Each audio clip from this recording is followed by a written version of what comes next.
bringing the man now. Many are calling the big winner last night, Senator Marco Rubio in Colorado this morning. Good morning, Senator.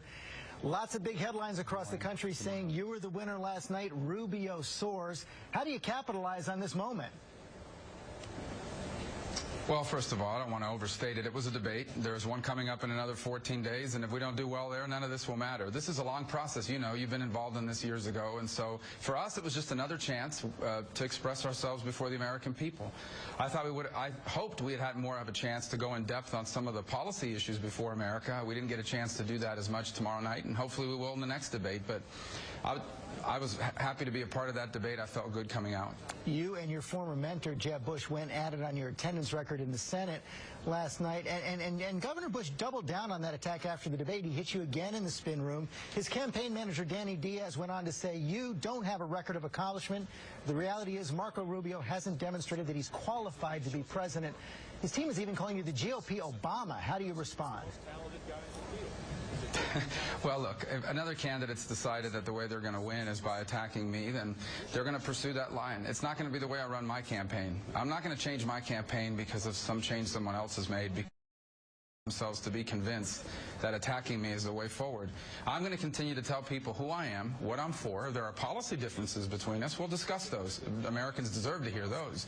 But I'm not going to change my campaign, and I'm not going to change how I feel about Governor Bush. Jeb is my friend. I have admiration for him. I'm not running against him. I'm running for president. As I said that last night, I've said repeatedly throughout this campaign, and I'm going to do the best I can to tell people what I'll do if they give me the chance to be president, and we'll let the voters decide who the right choice is. I feel pretty confident about that. How about on the underlying issue of your missed votes? Other senators in the race have missed far fewer votes than you.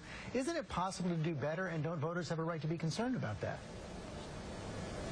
Yeah, look, so a couple things. The first thing is I enjoy and I'm honored to be a senator from Florida. One of the most meaningful things I do there, for example, is the constituent service aspect of it. That never makes it into the press, but whether it's the veteran who has to prove that they're disabled despite the fact they're losing 2 legs, or the elderly couple that's become a victim of a tax fraud, we help people every single day. Most important job of president, commander-in-chief. You said that Donald Trump has not proven an understanding of the issues or the preparation necessary to be the commander-in-chief.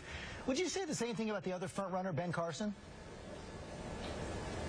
Well, whether it's Donald or Ben or anybody else, this campaign gives everybody a chance to learn about these issues and to express themselves. And that's the other thing I said as part of that statement is that can change. I mean, people can continue to learn about these issues and over time demonstrate a knowledge and understanding and good judgment about the issues before America. Well, look, in the other debates we've had, we haven't seen that sort of discussion from some of the candidates. That doesn't mean they can't or that they won't. I know that I have, and I feel comfortable about the fact that with all due respect, of all the other candidates running, I'm the one that's shown the best judgment and the best understanding on the foreign policy threats before our country in the 21st century. And hopefully all of our candidates will grow to be able to do well.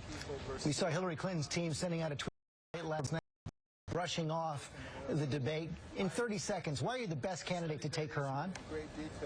Well, first of all, I found it outrageous that she using video from a Benghazi hearing, a hearing about the loss of 4 American lives, to put up something trivial like her brushing something off her shoulder. That was a serious hearing about a serious issue. As far as taking her on, I can tell you this. If I'm our nominee, we're going to be the party of the future, and the Democrats will be exposed as the party of big government ideas from the past. Many months to go. Senator Rubio, thanks very much for your time this morning. Thanks, George.